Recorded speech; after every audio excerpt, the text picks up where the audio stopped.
நீதிமானுக்கு வரும் துன்பங்கள் அநேகமாயிருக்கும். ஆனாலும் அவைகள் எல்லாவற்றிலும் நின்று தேவன் நம்மை விடுவிப்பார், நம்மை உயர்த்துவார் என்று வசனம் சொல்லுகிறது. நீதிமானுக்கு அநேக துன்பங்கள் வரும்.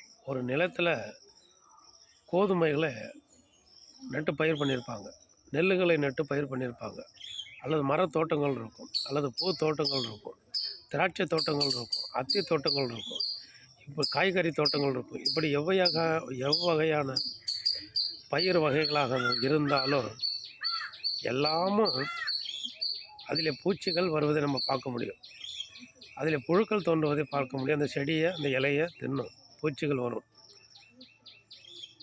அதை நம்ம அப்படியே விடுறதில்ல. அந்த விவசாயி அதுக்கு மருந்தடித்து அதை சரி செய்வாங்க.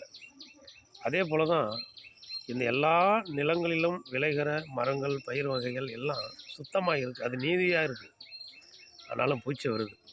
ஆனால் அந்த பூச்சியை அந்த விவசாயி எடுத்து போடுகிறான், மருந்தடித்து சுத்தம் பண்ணுகிறான், அது பலனை கொடுக்கிறது. அதே போல் தான் நீதிமானாக இருக்கிற நமக்குள்ள எப்படி செடிகளிலே பூச்சிகள் தோன்றுகிறதோ, மரங்களிலே வண்டுகள் துளையிடுகிறதோ, பூச்சிகள் தோன்றுகிறதோ அப்படி ஏற்படும்.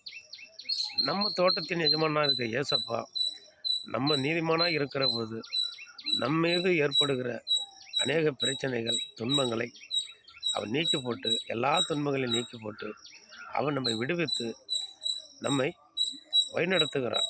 மரம் எப்போது பூத்து காய்க்கிறதோ அதே போல் நம்மை பூத்து காய்க்க, கனி கொடுக்க நம்மை வைக்கிறார் ஏசப்பா. ஆமேன். அல்லேலூயா.